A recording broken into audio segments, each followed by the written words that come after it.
دیکھیے تمام نبی اور رسول مبلغ بن کر آئے، داعی بن کر آئے، بشیر بن کر آئے، نذیر بن کر آئے، بشارت دینے والے کہ اللہ کے راستے پر آؤ گے فروح و ریحان و جنت نعیم، اور اگر انذار کرنے والے نذیر بن کر آئے، اگر غلط راستے پر جاؤ گے تو جہنم ہے۔ حضور بھی یا ایھا النبی انا ارسلناک شاہدا و مبشرا و نذیرا و داعیا الی اللہ باذنہ و سراجا منیرا، یہ جو 5 حیثیتیں ہیں یہ مشترک ہیں حضور میں اور تمام انبیاء میں۔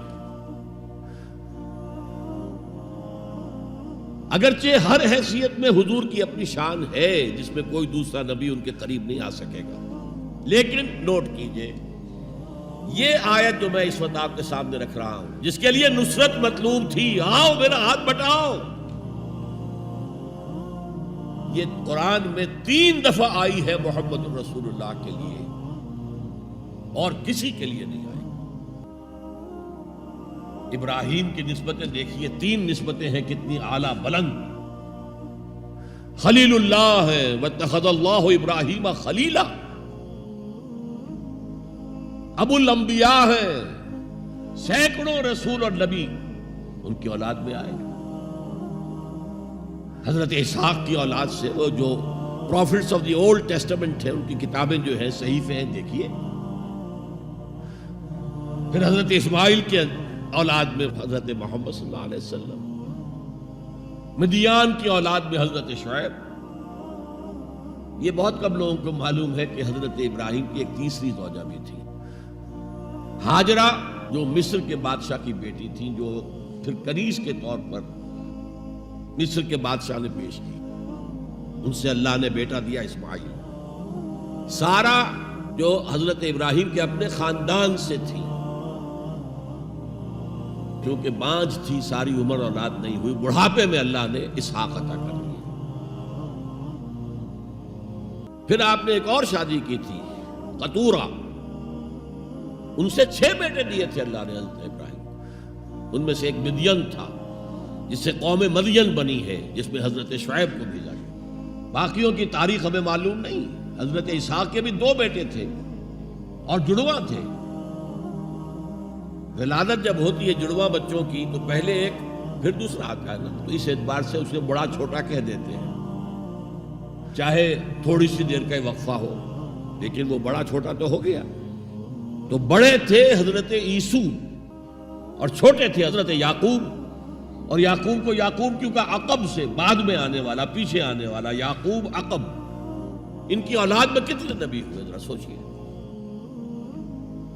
تو پہلی نسبت اللہ کے خلیل، دوسری نسبت سینکڑوں نبیوں کے والد جد امجد، اور تیسری نسبت انی جاعلک للناس اماما، امامت الناس کے اوپر فائز کیا گیا۔ لیکن کیا آپ کے ذریعے سے کوئی نظام قائم ہوا، کوئی اسلامی ریاست قائم ہوئی؟ نہیں۔ کیا حضرت موسیٰ کے ذریعے سے ہوئی؟ حضرت موسیٰ وہ ہے جن کا ذکر قرآن میں ہم کہیں گے، یہ اگرچہ نام لے کر حضور کا تذکرہ بہت کم ہوا ہے قرآن میں، زیادہ نہیں، لیکن ظاہر بات ہے قرآن مجید تو حضور کی سیرت ہی بن جاتی ہے ایک طرح سے۔ غزوہ انفال کیا ہے؟ سورۃ انفال غزوہ بدر کا چیپٹر ہے۔ آل عمران کی 60 آیات جو 120 سے 180 تک وہ کیا ہے؟ غزوہ احد ہے۔ تو حضور کا تو ذکر سب سے زیادہ ہے، لیکن حضور کے بعد سب سے زیادہ ذکر 555 آیات قرآن کی حضرت موسیٰ کے بارے میں ہے۔ 6500 کل آیات ہیں، ان میں سے 555 1/13 1/13th part of Quran consists of تذکرہ of حضرت موسیٰ علیہ السلام۔ ان کے ذریعے حکومت قائم ہوئی۔ آ گئے تھے قریب 6 لاکھ بنی اسرائیل کو لے کر نکلے تھے مصر سے۔ ہجرت کے بعد آتا قتال کا مرحلہ، جنگ کا مرحلہ، جیسے حضور کی سیرت مطہرہ میں ہجرت کے بعد غزوہ بدر، بلکہ اس سے پہلے 8 مہمیں جو آپ نے بھیجی، وہ ایک علیحدہ ایشو ہے۔ وہاں ہجرت کے بعد جب جنگ کا مرحلہ آیا پوری قوم نے کوڑا جواب دے دیا، فَذَهَبْ أَنْتَ وَرَبُّكَ فَقَاتِلَا إِنَّا هَاهُنَا قَاعِدُونَ، جاؤ موسیٰ تم اور تمہارا رب جاؤ اور پہلے فلسطین میں جو آباد ہے انہیں نکال کے باہر کر دو، پھر ہم داخل ہوں گے، ورنہ ہم تو یہاں بیٹھے ہیں، زمین جنبت نہ جنبت گل محمد۔ اس پر وہ پروسیس وہیں رک گیا۔ جبکہ حضور کو اللہ نے وہ صحابہ دیے۔ غزوہ بدر سے پہلے ایک مشورہ کیا حضور نے صحابہ سے، دیکھو ایک لشکر آ رہا ہے جنوب سے، مکہ جنوب میں تھا مدینے سے، کیل کانٹے سے لیس ہے، لشکر ہے بڑا۔ ایک قافلہ آ رہا ہے شمال سے جو ابو سفیان لے کر گئے تھے اور اب واپس آ رہے تھے، اور انہوں نے SOS کال بھیج دی تھی اپنے سے پہلے مکہ کے لوگوں کے لیے کہ بھائی میرے قافلے کو خطرہ ہے، محمد صلی اللہ علیہ وسلم کے آدمی شاید حملہ کر دیں ہم پر، لہذا مدد بھیجو۔ اب یہاں حضور پوچھتے کہ پہلے کدھر چلے، قافلے کی طرف یا اس لشکر کی طرف؟ کچھ لوگ، ظاہر بات ہے کہ مدینے کے تمام جو صاحب ایمان تھے، مکے سے جو آئے تھے وہ بڑی بھٹیوں میں سے گزر کر آئے تھے، بڑی آزمائشوں میں سے گزر کر آئے تھے، بڑی سختیاں جھیل کر آئے تھے، لہذا وہ بہت گہرے تھے ایمان میں، بہت پختہ تھے۔ مدینے والوں کو تو ایسی کوئی قربانی دینی نہیں پڑی، پورا قبیلہ ایمان لے آیا، لہذا وہاں کچھ نہ کچھ کچے لوگ بھی تھے ہم جیسے۔ وہ کہا جی چلیے ذرا قافلے کی طرف چلیے، 30 یا 50 آدمی سنا ہے کہ ان کے ساتھ ہیں، وہ حافظ، اور مال بہت ہے، ہمیں بہت مال مل جائے گا، اور نمبر 2 یہ کہ ہمارے پاس تو ہتھیار بھی نہیں ہے، ہم ان کے ہتھیار تو لے لیں گے کم سے کم، پھر لشکر سے لڑیں گے۔ اللہ کا فیصلہ کچھ اور تھا۔ اب آپ لوگوں سے کہہ رہے ہیں مجھے مشورہ دو، مجھے مشورہ دو، مجھے مشورہ دو۔ ابو بکر صدیق کھڑے ہو کر تقریر کر رہے ہیں، حضور جو آپ کا حکم ہم حاضر ہیں، آپ فرمائیے۔ حضرت عمر نے تقریر کی، آپ فرمائیے جو آپ کا حکم ہو ہم حاضر ہیں۔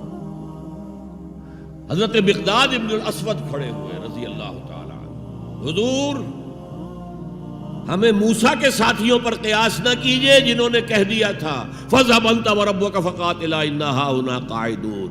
ہم موسیٰ کے ساتھی نہیں ہیں، محمد کے صحابی ہیں صلی اللہ علیہ وسلم، جو آپ کا ارادہ ہو بسم اللہ کیجئے۔ کیا عجب کہ اللہ تعالی ہمارے ذریعے آپ کی آنکھوں کو ٹھنڈک عطا فرمائے۔ یہ تو میں نے صرف اس واقعے کے حوالے سے سنایا، یہ واقعہ کہ وہاں کیا تھا، 6 لاکھ تھے افراد یہود، ان میں بوڑھے بھی تھے، بچے بھی تھے، عورتیں بھی تھیں، تو 1 لاکھ تو ہوں گے جنگ کرنے کے قابل، اور نیچے آ جائیے 50,000 تو ہوں گے، 12 میں 1 تو ہوگا۔ کوڑا جواب، صرف 2 آدمی نکلے، یوشع ابن نون اور کالب بن یفنہ۔ یوشع تو پھر بعد میں حضرت موسیٰ کے جانشین بھی ہوئے اور نبی ہوئے، جوشوا کہتے ہیں بائبل میں ان کو، لیکن یوشع ابن نون 2 آدمی۔ اب جنگ کیسے ہو، لہذا پروسیس وہی رک گیا۔ حضرت موسیٰ علیہ السلام کے ہاتھوں کو اسلامی حکومت، اسلامی ریاست قائم نہیں ہو سکی۔ حضرت عیسیٰ کا تو سوال ہی نہیں، 3 سال آپ نے دعوت دی ہے، اور یہودی علماء جو ہیں جان کے ان کے دشمن بن گئے۔ انہیں سب سے پہلے تو ولد الزنا کہا گیا، حضرت مریم پر تہمت لگائی گئی زنا کی، اور پھر یہ کہ ان کو جادوگر کہا گیا۔ یہ معجزے کیا دکھا رہا ہے، یہ تو شیطان بعلزبول جو ہے اس کی مدد سے دکھا رہا ہے، یہ سارے شعبدے ہیں، جادو ہے، اور جادو کفر ہے، لہذا یہ کافر ہو گیا، مرتد ہو گیا، ایسے سولی چڑھا دو۔ تو نظام کیا قائم ہونا تھا، ریاست کیا قائم ہونی تھی؟ عیسائیوں کے مطابق، یہودیوں کے مطابق تو سولی چڑھ گئے، عیسائیوں کے مطابق ہے کہ بعد میں اتار لیا گیا اور ایک جگہ رکھا گیا، تو وہاں پھر زندہ ہو کر پھر آسمان پر اٹھ گئے۔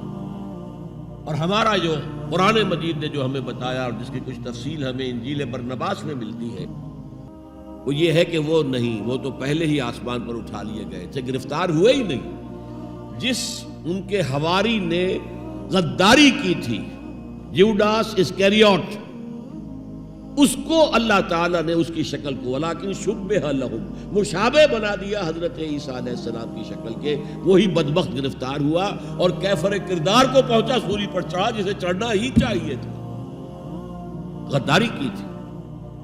بہرحال میں کہہ رہا تھا کہ یہ کام انذار، تبشیر، واعظ، نصیحت، تعلیم، تبلیغ، تربیت، تزکیہ، یہ سب رسولوں نے کیا اور حضور نے بھی کیا. لیکن یہ معاملہ صرف محمد کے لیے ہے صلی اللہ علیہ وسلم، اور 3 دفعہ آیا ہے. کسی اور نبی اور رسول کے لیے 1 دفعہ بھی نہیں آیا کہ ان کا فرض منصبی ہے دین کو غالب کرنا. صرف تبلیغ نہیں، غالب کرنا. یہ تھا وہ مشن جس میں آپ کو نصرت درکار تھی.